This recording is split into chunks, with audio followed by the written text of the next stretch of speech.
Hello guys, I'm Cecily and I'm now a single mother to a beautiful son. My story will sound tragic in the beginning, but I assure you that I got justice in the end. This story is about my husband Ethan, my mother-in-law Marie, and my grandfather-in-law Ace. All are fake names because they belong to a highly wealthy family who will be easily recognized. I'm sorry for hiding our names. I really mean no harm. I always thought that Ethan and I were in love, and for the 3 years we dated in college, I thought that he was my soulmate. I must say that he was a gentleman and did everything right. Naturally, I was madly in love and married him after he proposed.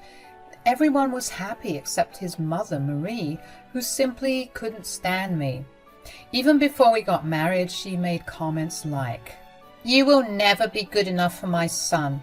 I know for a fact that he is not happy with you. You don't know what you're talking about, Marie. Ethan loves me, and that's why he's marrying me, you know. Oh, please don't try to tell me what he's doing. I know my son well. He will never be happy with a low-class girl like you. He hates cheap things, and you are one of them. Your marriage won't last, I know it. Believe me, I will celebrate when he divorces you." I knew Marie had a problem with me because I wasn't super rich like them. Speaking of them, let me tell you that only Marie's father, Ace, was rich. He was the family patriarch and paid everyone to have good lives. No one else had much of their own. Ethan did work, but his salary wasn't enough for him to have a luxurious life. It was Ace's extra allowance that let him live like a king. I came from a struggling family and only made it big because I worked hard to get a good job. I wasn't a gold digger, though. I very much preferred a simple lifestyle, even when Ethan and Marie tried to make me live like them. It simply wasn't me. I should have known that our differences would lead to our marriage ending one day. I was just stupid not to realize that. I believed that my husband loved me and he would make me a happy woman. After living a life full of struggles, Ethan's care really got to me. He did his best to make sure I had a good life and even went out of his way to keep me happy. Ace was also an amazing grandfather to me and actually made me call him Grandpa. He was fond of me from the very first day he met me. So Marie's hatred of me never caused trouble in our marriage. Ace and Ethan were always there to stand up for me. Guys, I really didn't know how horrible things would turn out for me. Ethan pushed for me to have a child because he wanted to have a big family. I really wanted him to be happy, so I agreed. I even quit my job at his insistence because he wanted me to stay and take care of our child. Initially, I was hesitant, but the moment I found out I was pregnant, I really wanted to do the best for my son. I must say that my son is the best thing that came out of my marriage. I still remember how happy I was when I held him in my arms. I was so excited to take him home and start our new life together, but I didn't know that life would change for the worse. The moment I stepped through the doors of my house, my son was taken away from me by Marie. I was just out of the hospital and not doing very well, so this sudden turn of events really confused me. I was just going to ask what was going on when I saw Ethan taking 3 suitcases from his staff and throwing them at me. They hurt because they were packed. I was so confused and said, "What is going on? What are you doing?" "What do you think we're doing, Cecily? Your time is up. You need to leave the house." "Wait, what? What are you talking about? Ethan, what is going on?" "We're kicking you out and I'll be divorcing you very soon. That's what's going on, Cecily. Did you really expect me to put you on a pedestal and worship you for the rest of my life?" "What are you saying, Ethan? Why are you being so cruel? What's happening? Why are you doing this?" "You have served your purpose. We don't need you anymore. So you need to take your trash and get out." "You have to be kidding me right now, Marie. You can't do this to me. Ethan, Why are you doing this? What's going on? Didn't you hear my mother, Cecily? You already gave birth to my baby so that I can have an heir. I don't have any use for you anymore. I will be divorcing you the first chance I get. I felt like I was in a horror movie. My own husband was being so cold towards me that I hardly recognized the man anymore. I was shaking with anxiety and was crying due to what my husband and mother-in-law said. My hormones were still all over the place. I didn't know what to say or do. So all I could do was cry and look in horror as my mother-in-law said, "Now I have had the housekeeper pack your clothes so that you won't spoil the house anymore with your unwanted presence. My sweet little grandson will grow up with the best care and soon forget about his cheap mother too." "That is impossible. I will never leave my son behind. You want me out of your lives? I will go away. I don't want to be somewhere where I'm not even loved." "By all means, Cecily, go ahead and leave. Who said we want you to stay? We're telling you to leave, not that you have an option." My heart was still a mess from Ethan's betrayal. I knew that Marie never liked me as much. I also found it a red flag that she had started to show interest in me after I got pregnant. What I simply couldn't understand was why my own husband was acting this way. I had a hard time wrapping my head around the idea that my husband didn't love me. With tears in my eyes, I looked at Ethan and said, "How can you be so cold to me, Ethan? Don't you feel nothing in kicking the mother of your child out of your house?" "My child won't even need a mother anymore. Like Mom said, we have plenty of staff around the house who will help my son grow up to be like me." "Even you want to take our son away from me. Do you think our son will have a great life being away from his own mom? Our son needs his mom, Ethan." Ethan simply laughed at me like I just told him a joke. My heart was already breaking in my chest and I stood there frozen. The man who I thought was the love of my life was slowly getting lost. He was being replaced by an absolute monster who cared nothing about me or our child. I couldn't believe what I was seeing and hearing when Ethan stopped laughing and said, "What makes you think my son needs you? He's just a newborn who doesn't even know his own mom. We can get plenty of wet nurses and nannies who will make sure my son grows up well." "My son is right. My grandson won't be in need of anything. You are the last person who's fit to raise him anyway. You are a low-class woman who doesn't even know how to dress yourself properly.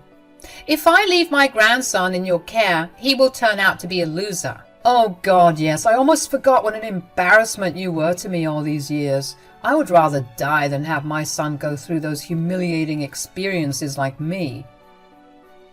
Ethan said those words with great distaste.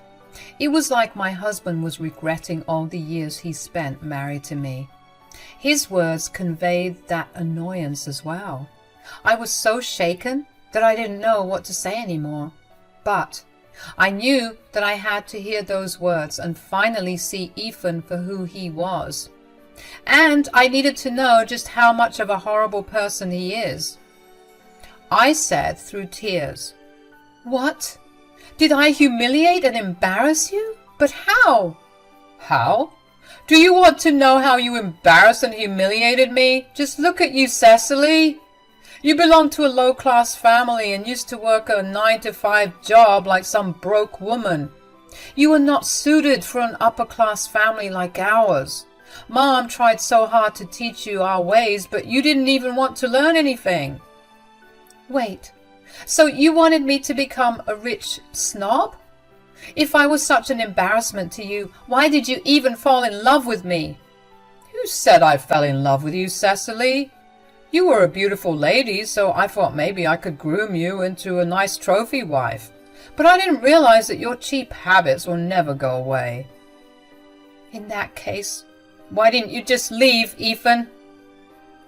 I would have dumped you after having some fun, but then Grandfather ended up liking you. I wanted us to get married and have kids. I knew that if I had walked away, Grandpa would have been angry, and that's why I married you. Now that you have given me a grandson like I wanted, I have no use for you anymore." So, that's why Ethan had married me.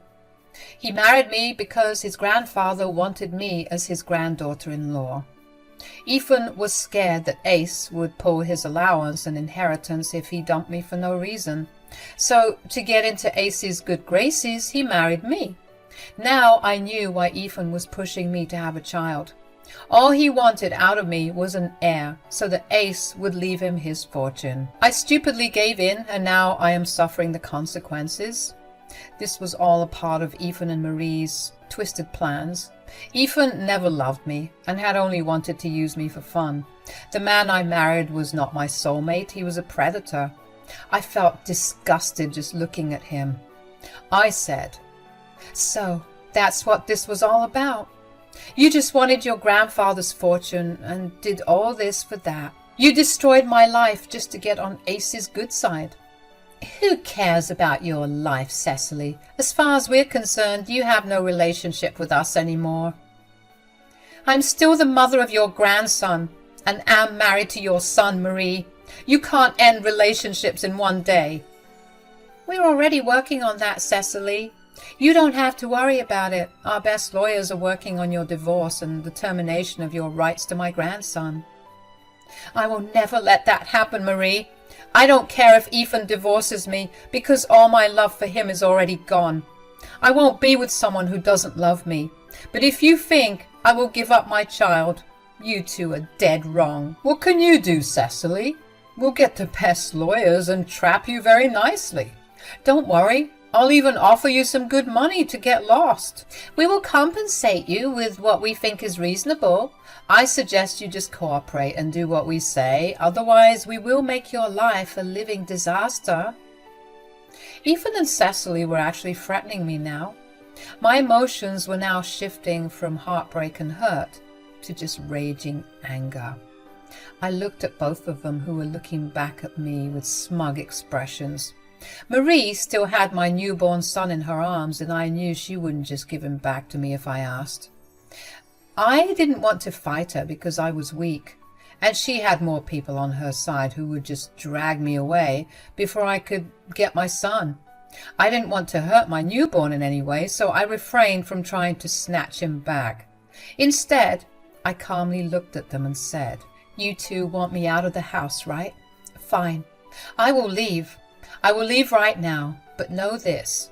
I won't let you take my son away from me." "We will see what you can do, Cecily. Once you tell people or lawyers who you're dealing with, no one will be on your side." "I don't need to go to any lawyers for what I have planned, Marie. I promise you right now that you and Ethan will pay for what you have done to me today. This is not the end." "Oh, please, keep your ridiculous dialogues for someone else, Cecily. You can't touch a hair on our head. We will crush you any time we like. Also, there's no use going to Grandpa about this. Blood is thicker than water, and he will side with his family over anyone else. He always has." I didn't even bother to grace them with a reply. They simply didn't deserve one from me. I wasn't going to stand there and waste my time while Marie and Ethan made fun of me and threatened me. I don't threaten people, and it just wasn't in me to shout and yell at them. I was mentally and physically exhausted and worried about my child. I needed to preserve my energy to get back at them later. So I quietly collected my bags and left the house. Marie and Ethan actually followed me to make sure I had left for real. They didn't need to worry because I had no interest in staying around for their insults. My skin was already crawling with what they said. So I simply called an Uber and left. From the window, I could see Ethan and Marie hugging each other and giggling like it was the best day of their lives. They really did get what they wanted. They had an heir and also got rid of me like they had planned. However, what they didn't know was that I wasn't going to leave so easily. I wasn't giving up my son, and I definitely did want to teach them a lesson. They weren't wrong about some things, though. Ethan came from a wealthy family, which meant he had a lot of great lawyers. They will mess with my life, and somehow might be able to take away my child. Meanwhile, I don't even work anymore and don't have much money at my disposal. So my chances of getting a good lawyer and winning against them are slim to none. I knew that I needed someone's help if I wanted to come out on top. And Ace was my only option. I went straight to Ace's house with my stuff and his staff let me in. I was a little nervous about approaching him because Ethan's words were ringing over my head too. It was true that Ace places a lot of importance on family and would always put his family above anyone else. There was this small fear at the back of my mind that Ace would turn me away in favor of his family. After all, I'm a nobody, like Marie and Ethan had said. Still, I considered Ace a fair man and hoped that he would do the right thing, and I wasn't wrong. Ace came to the living room and seemed surprised once he spotted me there. He said, "I thought my staff was joking with me when they said you showed up here with suitcases. I can see that they were serious." "Well, they certainly weren't joking. I'm here, Grandpa." "What is going on, Cecily? Have you been crying? Your eyes look puffy and you really don't look well." "They kicked me out of the house, Grandpa. And they also took my son and told me to get out of their lives." "What? Who did this? Tell me everything right now, Cecily." Ace looked really angry when I told him that I was kicked out. When he asked for details, I broke down crying and told him everything. After acting all strong and composed in front of Ethan and Marie, I just couldn't do it anymore. My life was falling apart right in front of my eyes, and everything I knew about my marriage was a lie. No matter what, I did love Ethan with all my heart, and what he did absolutely broke me from the inside. So I sat on Ace's couch, cried my heart out, and told him everything. He looked really concerned when I was crying, but I told him everything, and he was as mad as I was. I calmed down a little and said, "I came here because I didn't know where to go, Grandpa. You have always been nice to me, and I knew you would at least give me a temporary shelter." "You did the right thing by coming here, Cecily. You can stay here as long as you want. This is not a temporary shelter for you. This is also one of your homes." "I don't think I have a home anymore, Grandpa. I don't even care about it. I just want my son back. I can't be without him. I will leave Ethan like he wants me to, but I can't leave my son." "So, you have decided to leave Ethan? Is that what you want to do?" "I can't stay with him anymore, Grandpa. He showed me his true colors, and I know he is not the man I loved. Our entire marriage was a lie. I think I have lost all the love I had for him." "My grandson has messed up big time, Cecily. I don't know how to apologize to you for this. What he and my daughter have done is not okay. Actually, I too think it would be better for you to leave him." "I am willing to do that, Ace. But Ethan and Marie want me to terminate my rights to my kid. I don't want that, Ace. Please don't ask me to do that." I was really scared that Ace would also side with them on this matter. He didn't push me to stay with Ethan, which I was grateful for, but that wouldn't mean that he would allow me to take his great-grandson and move away. I don't think he would have liked that at all, so there was a possibility he would take their side in this matter. But what Ace said next absolutely surprised me. He said, "I will never ask you to give up my great-grandson, Cecily. You are his mother and he needs you in his life. What he doesn't need is an evil father and grandmother like Ethan and Marie. Oh God, the things they have told you and what they have done to you are horrible." "I don't know what to do, Grandpa. They said that they would get the best lawyers to defend themselves and pressure me into giving up my rights. They even took away my child the moment I came back to the house." "My dear Cecily, you don't have to worry about anything. I'm here for you and my grandson. I will never separate a mother from her son. Ethan and Marie will pay for what they have done." "Really? You'll take my side over them, Grandpa?" They're your family, and like they said, blood is thicker than water. You always put your family above everyone else. That's what I liked about you." "That's some nonsense, Cecily. If Ethan and Marie are my family, you and my grandson are too. Why do you think I gave you the permission to call me Grandpa over my name? It's because you are family to me. At the end of the day, I won't tolerate anyone being so cruel and vile, even if they are my own family. So, Marie and Ethan are going down, no matter what." Ace's kindness brought tears to my eyes, but in a good way. I was really lucky to call Ace my grandpa.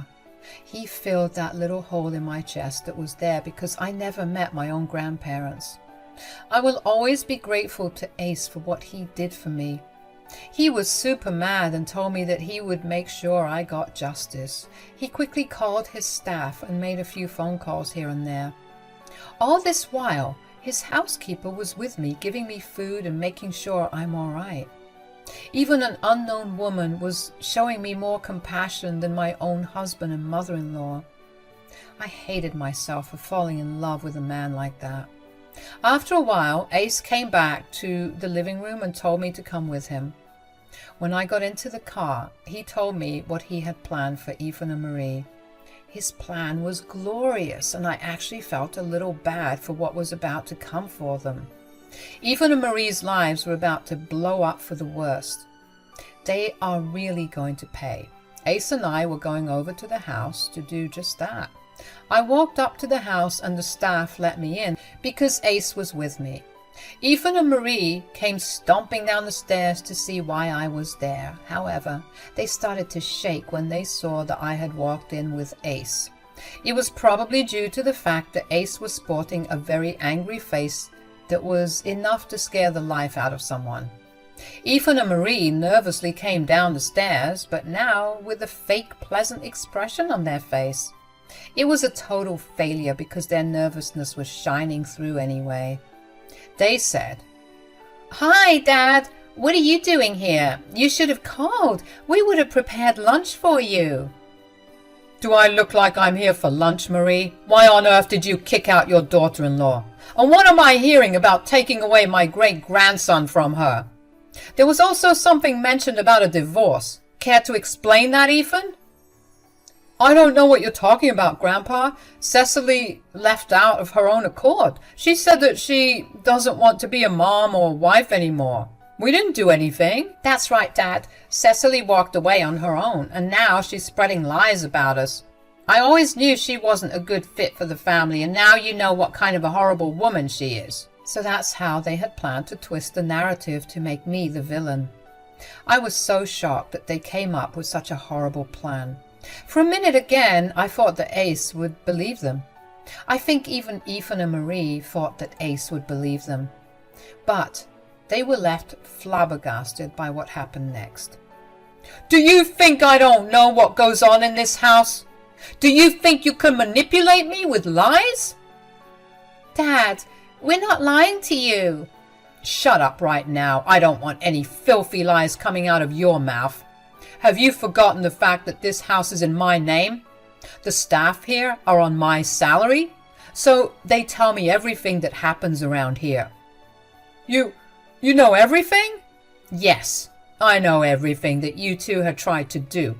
Did you really think I would let you two off the hook so easily after you manipulated me and Cecily? I can't believe this." "Grandpa, please, you have to understand. I don't love Cecily. I only married her to make you happy." "Oh, don't worry. I know all about how you had planned to use and discard Cecily, but only marry her because you didn't want to risk losing your inheritance. You think that was a noble thing to do, Ethan? Is that the values I taught you? Perhaps it was your good-for-nothing mother who made you this way." "Dad, I would never—" "Shut up, Marie. Did I give you permission to talk?" Marie and Ethan were now seriously scared, while Ace was still very, very angry. I was having a good time watching them being scolded by Ace. It was glorious to watch, but I knew it was just the start of the show. Ace continues to berate Ethan and Marie for a good 1 hour, to the extent that they were reduced to tears. He reminded them that they were both under his mercy because they lived on his money. When he was done, Ethan was literally on his knees begging for forgiveness while Marie was crying like a child. Ethan said, "I'm so sorry, Grandpa. I can see that I made a big mistake. I was just overwhelmed and made the wrong decision." Yes, we're sorry, Dad. We truly recognize our mistakes. We shouldn't have separated a mother from her child. Cecily can move back here if she wants to. Yes, she can come back and we'll welcome her back with open arms. I promise I will be a better husband too. I will work on myself.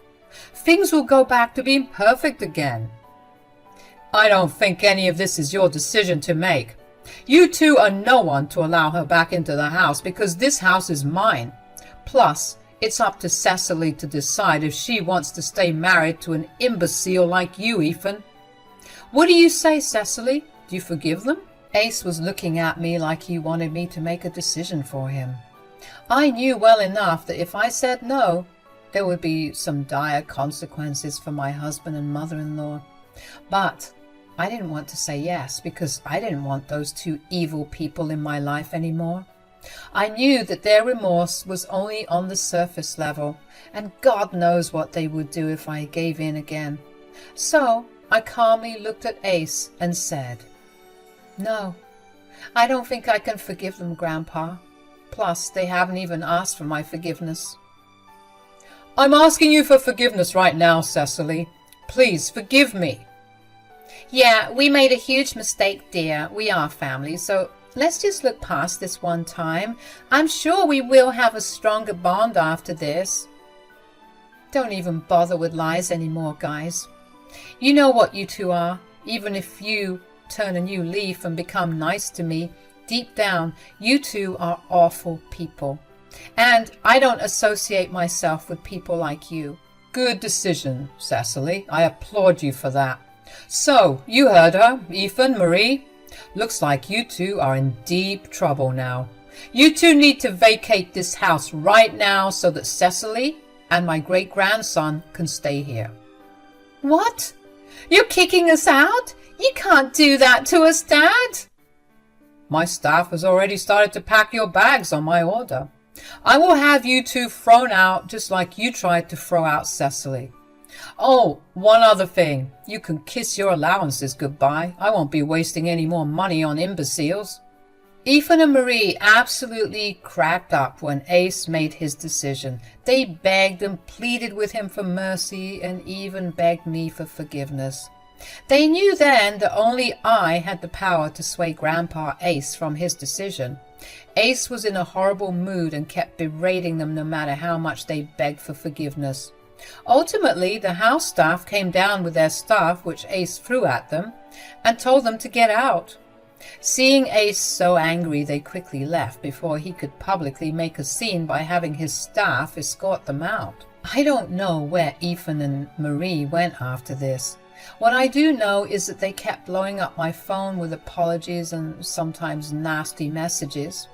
They desperately wanted to come home and make things better with Ace, but he was definitely not having it. They kept crying, pleading, among other things. They even tried to recruit family members who strictly denied them help because of Ace, so they were left to fend for themselves. Eventually, Ethan and I divorced and he lost custody of our son. I was happy because I didn't want his evil dad to raise him anyway. I was already living in the house I used to live in because Ace didn't want his great-grandson and me to be away from comfort. He actually ended up signing over the house to me.